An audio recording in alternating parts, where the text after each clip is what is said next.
बिस्मिल्लाहिर्रहमानिर्रहीम अस्सलाम वालेकुम नाज़रीन, आप यूट्यूब चैनल देख रहे हैं। मैं इमरान खान हूँ। बड़े बड़ों को चूना लगा दिया पाकिस्तान की मिलिट्री एस्टेब्लिशमेंट ने, और इस दफ़ा ऐसा लगता है कि ट्रंप को चूना लग गया है। डोनाल्ड ट्रंप जो है वो उसने इंडिया पे टैरिफ लगाया 25% का। और पाकिस्तान के बारे में डोनाल्ड ट्रंप ने कहा जी पाकिस्तान में तेल के बहुत बड़े बड़े ज़खायर हैं और यहाँ से हमने तेल निकालना है, और हम कंपनी फ़ाइनल कर रहे हैं कि कौन सी कंपनी पाकिस्तान में जाके तेल निकालेगी, और हो सकता है कि मुस्तकबिल में इंडिया पाकिस्तान से तेल ख़रीद रहा होगा। अच्छा, इंडिया में तो लगा दिया 25% टैरिफ, और मोदी जो है उसकी ऐसी तैसी फेर के रख दी उनकी अपोजिशन ने तैयारे गिरने पे, डोनाल्ड ट्रंप के बार बार ये कहने पे कि आपके तैयारे गिर गए, डोनाल्ड ट्रंप के बार बार इंडिया को जलील करने पे और ये कहने पे कि मैंने जंगबंदी करवाई है, और ये अमेरिका के ये बताने पे कि इंडिया गया था जंगबंदी करवाने के लिए अमेरिका के पास मिन्नतें करने के लिए। तो इंडियन अपोजिशन ने धो के रख दिया मोदी को। मोदी ने वहाँ पे तकरीर की, लगभग 100 मिनट तक बोला वहाँ पे अपनी लोकसभा में, लेकिन वो अपोजिशन को मुतमिन नहीं कर सका। ना तैयारों का जिक्र किया, ना चाइना का जिक्र किया, और ना ये लड़ाई कैसे बंद हुई, सीज़ फायर कैसे हुआ, इस बारे में भी बात नहीं गई। मोदी बेचारा जो है ना वो बहुत बुरी तरह फंसा हुआ है, और अब उसके पास निकलने का रास्ता एक ही है कि उसे कोई सेफ़ एग्ज़िट दी जाए या कोई सेफ़ रास्ता दिया जाए या फेस सेविंग दी जाए, और वो यही हो सकती है कि उसे किसी लड़ाई में कोई फतह मिल जाए। लिहाजा पाकिस्तान ने तो अभी धो दिया पकड़ के, ख़ासतौर पे पाकिस्तान एयरफोर्स ने। लेकिन मैं एक चीज़ सोच रहा था, मैं वॉक कर रहा था उस वक्त, मेरे दिमाग में आ रही थी कि अभी जो सबसे आखिर में जो मुल्क जंग जीता है वो आज़रबाईजान है, जिसने बाकायदा एक मुल्क का बहुत बड़ा हिस्सा फतह करके उसको अपने मुल्क के अंदर शामिल किया है। लेकिन वहाँ पे कोई भी जर्नैल जो है वो फील्ड मार्शल नहीं बना, हालांकि वो बहुत बड़ी ज़मीन उन्होंने फतह की है। ईरान ने इसराइल की मिथ तोड़ के रख दी है, लेकिन फील्ड मार्शल कोई नहीं बना। इसराइल ने ईरान के एटमी असासों पे अटैक किया और बहुत नुकसान पहुँचाया, वहाँ पे भी फील्ड मार्शल कोई नहीं बना। कंबोडिया और थाईलैंड की लड़ाई हुई है, वहाँ पर भी फील्ड मार्शल कोई नहीं बना। रशिया और यूक्रेन की लड़ाई चल रही है गुज़िश्ता 3 साल से, वहाँ पर भी कोई फील्ड मार्शल नहीं बना। अमेरिका ने दुनिया के अंदर जंगें कर करके तबाही फेर दी है, उधर भी फील्ड मार्शल नहीं बना। लेकिन पाकिस्तान में आसिम मुनीर साहब बगैर 1 इंच ज़मीन फतह किए फील्ड मार्शल बन गए। देखें ना, कश्मीर फतह होना भी बाकी है, या फ़लस्तीन को आज़ादी दिलाना, ये 2 चीज़ें हमें पाकिस्तान की हमेशा फ़ौज बताती रही है कि पाकिस्तानी वो फ़ौज है जो जाएगी और जाकर यरूशलेम को आज़ाद करवाएगी, ये हमें हमेशा बताया गया। दूसरा ये कहा गया कि श्रीनगर में जाएगी और जाके कश्मीर को आज़ाद करवाएगी और हिंदुस्तान के हुक्मरानों को जंजीरें डाल के ये पाकिस्तान में लेकर आएंगे, ये हमेशा पाकिस्तान की फ़ौज कहती थी। इनमें से कोई भी काम नहीं हुआ और आसिम मुनीर साहब फील्ड मार्शल बन गए। हालांकि चाइना की मदद से पाकिस्तान ने इंडिया के तैयारे गिराए थे, और ये पाकिस्तान एयरफोर्स का एक कारनामा है, लेकिन आर्मी चीफ इसमें फील्ड मार्शल बन गए। हालांकि कुछ हमारे टाउट ऐसे दोस्त हैं जो कह रहे थे कुछ 400 के करीब चौकियाँ मकबूजा कश्मीर में ये दावे कर रहे थे कि फ़तह कर ली हैं, और पाकिस्तानी फ़ौज बहुत अंदर तक कई किलोमीटर तक मकबूजा कश्मीर के इलाके फ़तह कर चुकी है। एक भी चौकी का विजिट अभी तक नहीं करवाया गया, 1 इंच ज़मीन भी पाकिस्तान ने हासिल नहीं की, लेकिन फील्ड मार्शल बन गए। बहरहाल चले, अच्छी बात है, एक ओहदा मिल गया, और ओहदा मुबारक। कौम ने यह भी देखना था, कौम ने यह भी देख लिया। लेकिन सवाल ये पैदा होता है कि पाकिस्तान में तेल कहाँ से निकल आया। यानी पाकिस्तानियों को तो चूना लगता रहा 78 साल से, दुनिया को भी लगता रहा, अमेरिकन कई दफ़ा बेवकूफ़ बने। हाँ, ये ज़रूर है कि पाकिस्तान में मिनरल हैं जो बहुत कीमती हैं, शायद बहुत सारी चीज़ें तेल से भी ज़्यादा कीमती हैं।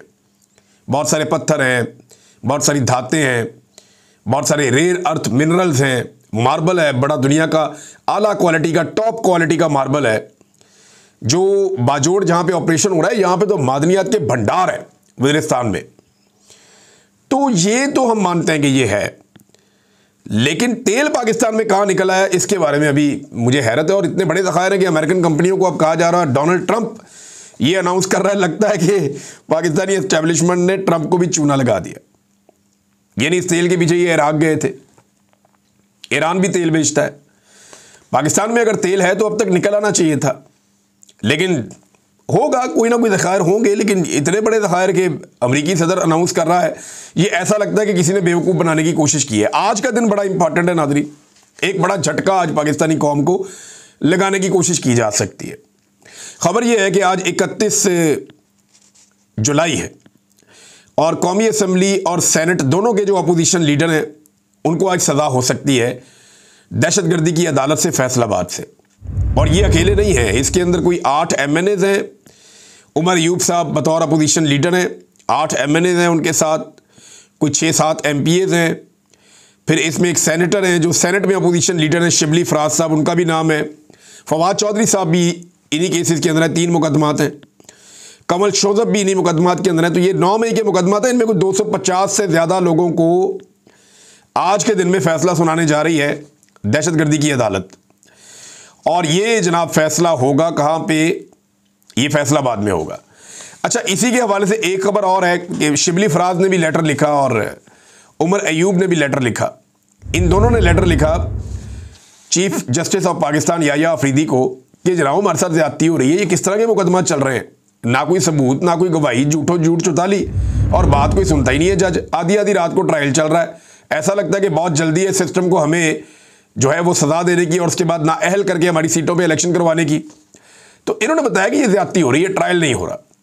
तो इस पे चीफ जस्टिस याया अफरीदी ने उमर अयूब खान से रब्ता किया और 9 मई मुकदमात पर तहफ़्फ़ुज़ात से मुताल्लिक ख़त का नोटिस लिया और उमर अयूब साहब से अब ये जो है मुलाकात करेंगे पेशावर में, क्योंकि कुछ लोग ये कह रहे हैं कि उमर अयूब साहब इस्लामाबाद में मुलाकात से उन्होंने गुरेज़ किया, वो वहाँ नहीं करना चाह रहे, लिहाजा पेशावर में एक मुलाकात होगी उमर अयूब साहब की चीफ जस्टिस ऑफ पाकिस्तान से। तो क्या चीफ जस्टिस इंसाफ दे पाएंगे? तो मेरा सिंपल जवाब यह है कि टाइम को दुरवा सकते, इंसाफ नहीं दे सकते, क्योंकि जिस तरह वो आए हैं उनका आना ही एक बहुत बड़ी नाइंसाफ़ी है कि जस्टिस मंसूर अली शाह साहब की जगह आके वो बैठ गए, फिर उनके पास इख्तियारात भी कोई नहीं है। अब एक और जो इंपॉर्टेंट चीज़ मैं आपके सामने रखता हूँ, तो ये फैसले PTI के खिलाफ होते हैं और हुकूमत क्या कर रही है, एक्चुअली ये एस्टेब्लिशमेंट है जो कर रही है। ये पाकिस्तानियों को मायूस करना चाहते हैं, लेकिन इमरान खान ने पाकिस्तान की एस्टेब्लिशमेंट के साथ एक टेस्ट मैच शुरू कर दिया है। पहले शायद इमरान खान को जल्दी होती थी या उनकी पार्टी को जल्दी होती थी कि इमरान खान को फौरी तौर पे बाहर निकाला जाए, ये वाला मामला किया जाए, यहाँ पे अपील की जाए, ये वाला मुकदमा लड़ा जाए, फलां एहतजाज को तेज़ किया जाए। लेकिन इमरान खान साहब को अब जल्दी कोई नहीं है। ऐसा लगता है कि इमरान खान साहब ने अपने आप को बड़ी अच्छी तरह एडजस्ट कर लिया और कन्विंस कर लिया है कि मैं अब इस निज़ाम के साथ एक लंबी लड़ाई लड़ूंगा और एक टेस्ट मैच इमरान खान और मौजूदा पाकिस्तानी मिलिट्री एस्टेब्लिशमेंट के दरमियान शुरू हो गया। अब ये जो टेस्ट मैच है, इसमें अभी तो 2 महीने का एक प्लान आया कि एहतजाज अभी शुरू होगा, 5 अगस्त को पीक पे जाएगा, उसके बाद फिर क्या क्या होगा, किस किस मरहले से गुजरेगा, ये पूरा एक कंप्रीहेंसिव प्लान है पाकिस्तान तहरीक इंसाफ के पास। इनके लोग गिरफ्तार भी होंगे, लोग निकला करेंगे, एहतजाज किया करेंगे, ये निज़ाम नहीं चलेगा इस तरह। देखिए होता क्या है कि हुकूमत की कोशिश है किसी तरह निज़ाम चले। एक साहब गिरफ्तार होकर आए, वो इंटरव्यू दे रहे थे, यानी गिरफ्तार क्या हो गया है, लापता होकर ही आए, और वो बात कर रहे थे शाकिर अवान साहब के साथ। तो उन्होंने कहा जी देखिए, मुझे ये कहा गया कि अगर गलत लड़के लड़की की भी शादी हो जाए ना तो फिर भी वो रिश्ता निभाना पड़ता है, चलाना पड़ता है, हम तो इनको हुकूमत दे चुके हैं, अब जो भी है टाइम तो गुजारना पड़ेगा। यानी इस तरह की बातें भी की जाती हैं। तो ये हुकूमत को अब धक्का लगा रही है एस्टेब्लिशमेंट, लेकिन ये इसका बोझ कब तक उठाएंगे, ये बहुत बड़ा प्रॉब्लम है। ऐसा लगता है कि दोनों एक दूसरे के खिलाफ होना शुरू हो गए और इसका आगाज़ सहाफ़ियों की जानिब से हो गया है कि जो एस्टेब्लिशमेंट के सहाफ़ी हैं वो PDM के ऊपर मलबा डालते हैं और जो PDM की जमातों के सहाफ़ी हैं वो एस्टेब्लिशमेंट में मलबा डालते हैं। ये सिलसिला अब शुरू हो चुका है और इसमें एस्टेब्लिशमेंट ने अब बाजू में उड़ना शुरू करने हैं PMLN और पीपल्स पार्टी के भी बहाने से। तो ये चीज़ें आप आने वाले दिनों में देखेंगे। देखिए इमरान खान साहब ने टेस्ट मैच की बुनियाद रख दी है, क्योंकि उनके पास ये इन्फॉर्मेशन है कि मौजूदा हुकूमत और एस्टेब्लिशमेंट के पास मईशत चलाने का कोई प्लान नहीं है। पाकिस्तान दुनिया का वो मुल्क बन गया है जहाँ से सबसे ज़्यादा लोग पाकिस्तान छोड़कर चले गए हैं। कोई मुल्क से जाने वाले लोग जो हैं जिन्होंने अपने मुल्क को अलविदा किया, उनमें नंबर 1 पे पाकिस्तान है पूरी दुनिया में। आबादी में हम नंबर 1 नहीं है, बहुत नीचे हैं, लेकिन हम दुनिया में नंबर 1 है जो लोग मुल्क छोड़कर चले गए। और सर्वे करवा ले, हर आदमी मुल्क छोड़ना चाहता है, कोई पाकिस्तान में सरमायाकारी नहीं कर रहा। तो अदम एतमाद है एक बहुत बड़ा पाकिस्तान में, और मार्केट जो है मकामी वो तबाह हो चुकी है, मुकम्मल तबाही का शिकार है। और इस एस्टेब्लिशमेंट के पास किसी किस्म का कोई भी माशी प्लान नहीं है। हाँ, ये ज़रूर है कि जो एस्टेब्लिशमेंट में बैठे हुए कुछ लोग हैं वो दिहाड़ियाँ लगा रहे हैं।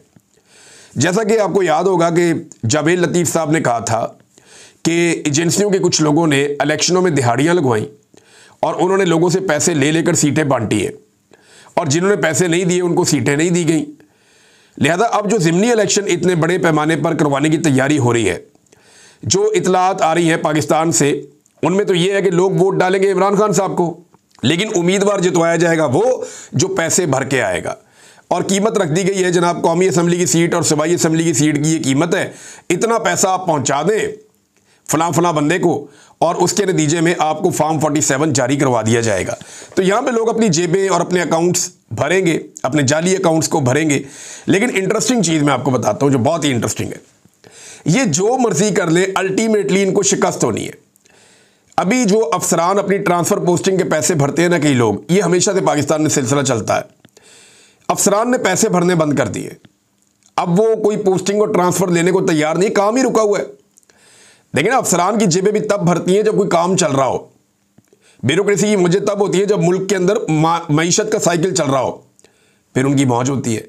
अब मईशत का साइकिल चल नहीं रहा तो लोग अब ट्रांसफ़र पोस्टिंग के लिए भी पैसा खर्च नहीं कर रहे।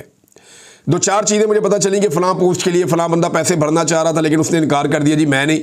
और लोगों को ये भी पता है कि हमें 3 साल के लिए तैनात किया जाएगा और पता चले कि दूसरे महीने पाकिस्तान में इनकलाब आ गया है या लोग गले पड़ गए एस्टेब्लिशमेंट के और सारा निज़ाम बदल गया, तो मैं 3 साल के पैसे भर के फौरी तौर पे फारिग हो जाऊं तो मेरे पैसे कौन भरेगा। तो ये इस तरह के मामला पाकिस्तान में एक बेयकीनी की सूरत हाल है जो चल रही है। अली अमीन गंडापुर साहब ने गुज़िश्ता 72 घंटे अगर आप उनके देखें तो उनके अगर आप बयानात निकालें तो वो बैक वक्त अलग अलग बातें कर रहे हैं। यानी वो एक ही वक्त में ऑपरेशन के साथ भी हैं, सेम टाइम में वो मिलिट्री ऑपरेशन के ख़िलाफ़ भी हैं, सिक्योरिटी एजेंसियों को दहशतगर्दों का मददगार भी कहते हैं और फिर उनकी तारीफ़ भी करते हैं। फिर वो फ़ौज के इख्तियारात महदूद करने की बात भी करते हैं। फिर सिक्योरिटी फोर्सेज जो मौजूद हैं वहाँ पे फ़ौज उन्हें अपने मेहमान भी करार देते हैं और उनकी हिफाजत की भी बात करते हैं। मादनियात पर पार्टी का मौक़िफ़ कुछ और है और अली अमीन गंडापुर का मौक़िफ़ कुछ और है।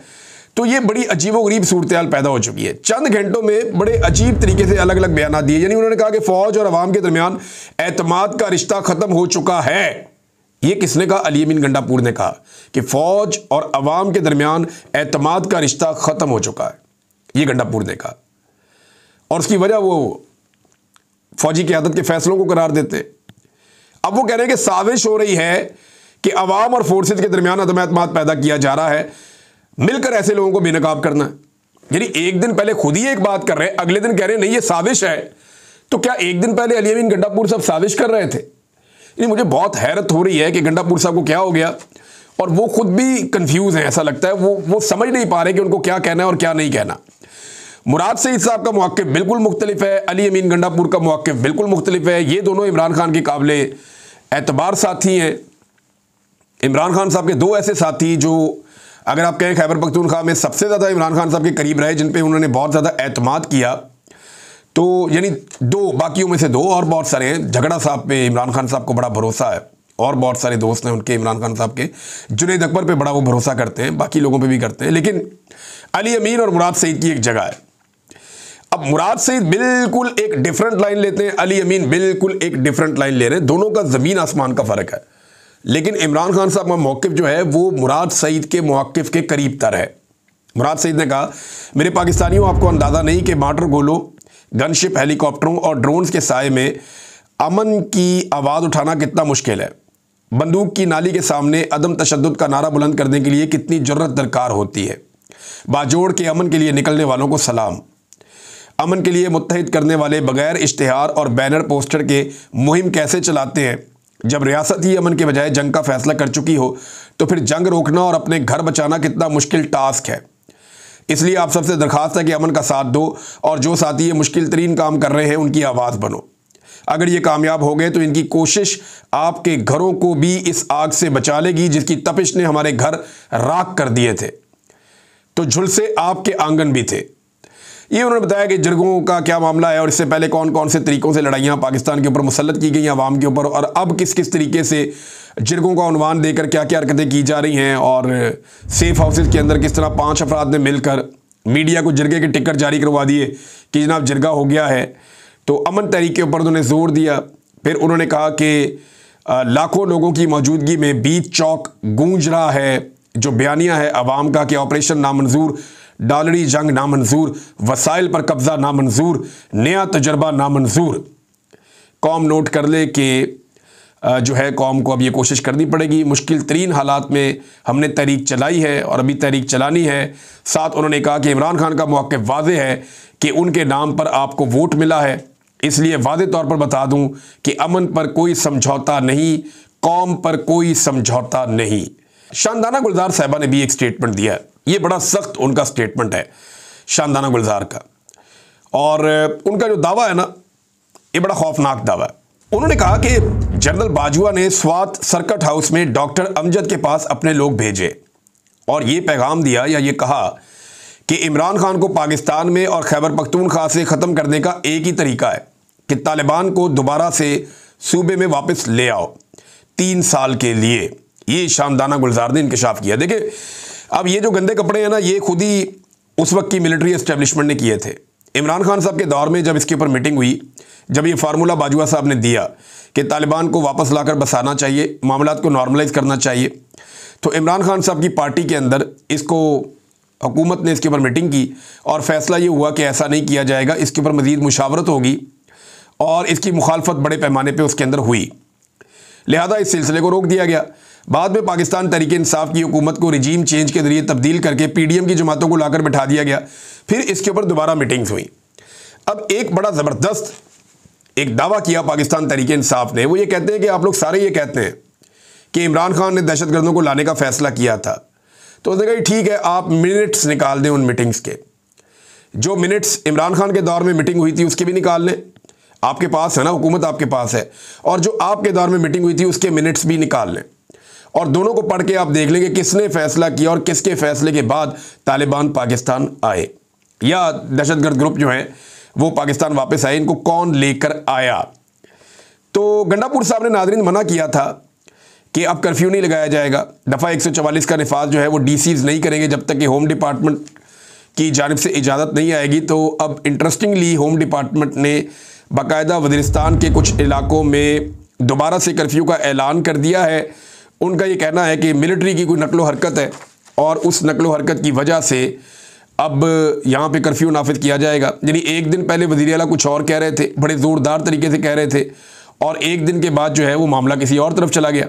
आज के दिन में नाज़रीन ऑल पार्टीज कॉन्फ्रेंस होनी थी, जिस होटल में होनी थी वहाँ जनाब ताले लग रहे हैं और अजीबोगरीब किस्म की, यानी ये हुकूमत की मुझे समझ नहीं आती। इमरान खान साहब के दौर के अंदर कभी भी उन्होंने ऐसे मना नहीं किया था।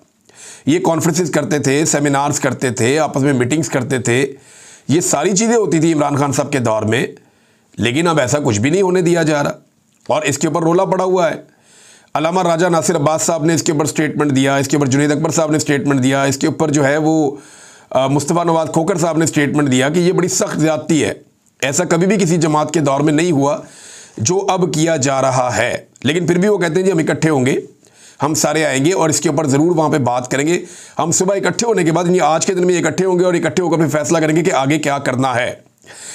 नाज़रीन, एक पाकिस्तान की इंतहाई दुखी दास्तान है, बड़ी तकलीफ दे दास्तान है, क्योंकि 20 साल गुजर गए आमना मसूद जंजुआ साहिबा को, इनके शौहर को लापता किया गया था आज से 20 साल पहले। अब 20 साल गुजर गए हैं आमना मसूद जंजुआ साहिबा के शौहर को लापता हुए, मसूद अहमद जंजुआ साहब। और ना सिर्फ मसूद अहमद जंजुआ साहब को लापता किया गया था बल्कि रावलपिंडी से ही इनके साथ फैसल फराज साहब को भी जबरी तौर पे लापता किया गया था। और 2 दहाइयाँ गुजरने के बाद आज 20 साल गुजर गए, इनका कुछ पता नहीं। ज़रा ये लापता करने वाले, जबरी तौर पे गुमशुदा करने वाले एजेंसियों के लोग ज़रा ये सोचें कि अगर उनको लापता कर दिया जाए या उन्हें जबरी तौर पे गुमशुदा कर दिया जाए तो उनके घर वालों के ऊपर क्या गुजरेगी। ये 20 साल एक अजाब की तरह गुजारे होंगे उनके घर वालों ने। जंजुआ साहब की गोद में जिस बेटी की तस्वीर है ना, आज वो अपने बाप की तस्वीर हाथ में पकड़ के, उनकी बेटी जो है वो कोशिश कर रही है, आयशा मसूद जंजुआ, ये उनकी बेटी है, और ये बेचारी आज भी अपने बाप को ढूंढ रही है, कोशिश कर रही है। 20 साल हो गए, कितनी तकलीफ इन लोगों ने 20 साल में काटी होगी। एमनेस्टी इंटरनेशनल का इसके ऊपर स्टेटमेंट भी आया और पाकिस्तान से उन्होंने फिर मुतालबा किया कि इन लोगों को बाजियाब किया जाए और ये जुल्म और ज़्यादती बंद की जाए। लेकिन ज़्यादती सिर्फ ऐसे नहीं हो रही, ये हुकूमत हर जगह हर पैमाने पर ज़्यादती कर रही है। मिसाल के तौर पे किसानों के साथ इन्होंने क्या किया, अगर ये खबर मैं आपके साथ शेयर करूं तो आप कानों को हाथ लगाएंगे। जिन्होंने तबाही फेरी है पाकिस्तान के किसानों की, किसानों का जो टोटल नुकसान मौजूदा हुकूमत ने ये पहले 6 माह में कर दिया है ना, वो है 1260 अरब रुपए से जायद का, यानी 1260 अरब रुपए से जायद का नुकसान इन्होंने किसानों का किया 6 महीने में। गंदम में नुकसान, चावल में नुकसान, मकई में नुकसान, गन्ने में, हर चीज में नुकसान होता है किसान को। और अभी गन्ना आ रहा है, उसका नुकसान जब साथ डालेंगे और जो बाकी नुकसान साथ आएंगे तो आपको अल्टीमेटली पता चलेगा कि किसान की इन्होंने रीढ़ की हड्डी तोड़ दी है। ऐसा जुल्म किया इन्होंने किसानों के साथ, ऐसा जबर किया। और ये जुल्म करने वाले एक अपनी मस्ती में जिंदगी जी रहे हैं। मरियम नवाज ने अपने अब्बा जी की तस्वीर लगाई है और साथ लिखा है वॉकिंग डाउन द विक्ट्री लेन, आगे दिल बना दिया है माशाल्लाह। ये मियाँ साहब फिर रहे हैं जनाब, ठोडी के नीचे मास्क लगाया हुआ है, एक लाइट डार्क चश्मा पहना हुआ है, एक बड़ा सा कोट पहना हुआ है और जेबों में हाथ डाले हुए हैं। और कैमरे को ब्यूटी पे रख के मियाँ साहब की जनाब फोटो निकाल के एक डाल दी मरी से कि वॉकिंग डाउन द विक्ट्री लेन। मियाँ साहब को लोग अल्लाह अल्लाह करके भूलते हैं, लोग मियाँ साहब को बदुआएं देना बंद करते हैं, ये साथ ही कोई ना कोई मियाँ साहब की फ़ोटो लगा के फिर बदुआओं का सिलसिला शुरू करवा देते हैं। यानी 3 दफ़ा के वज़ीर आज़म का ये वक्त आ गया है कि आज उसका कोई नाम लेने वाला बाकी नहीं है, तो उसकी बेटी को थोड़े दिन बाद फ़ोटो लगानी पड़ती है अपने बाप की, कि लगा के दुनिया को बताया जनाब ये आदमी भी 3 दफ़ा इस मुल्क का वज़ीर आज़म रहा है। बेड़ा गर्क कर दिया नवाज शरीफ की सियासत का इनके ख़ानदान ने। भाई ने और बेटी ने मिल के इस कदर जूता पॉलिश किया, इस कदर एस्टेब्लिशमेंट की टाउटगिरी की कि इन्होंने नवाज शरीफ की वो सियासत जिसके अंदर थोड़ा बहुत कभी कभी एलिमेंट आता था मुज़ाहमत का, वो बर्बाद करके रख दी। आज नवाज शरीफ साहब को लोग एस्टेब्लिशमेंट के एक चमचे से ज़्यादा नहीं जानते, जिसको 3 मरतबा एस्टेब्लिशमेंट ने लाके इक़्तिदार में बिठाया, उसके अलावा उनकी कोई पहचान नहीं है। उन्होंने अपनी पहचान को बर्बाद कर दिया मियाँ साहब ने। नाज़रीन, इस वीलॉग को यहाँ रोक देते हैं, खबरें और हैं मेरे पास, लेकिन आपके साथ नेक्स्ट वीलॉग में शेयर करूँगा मैं। अब तक के लिए इतना ही, अपना ख्याल रखिएगा, अपने इस चैनल का भी। अल्लाह हाफ़िज़।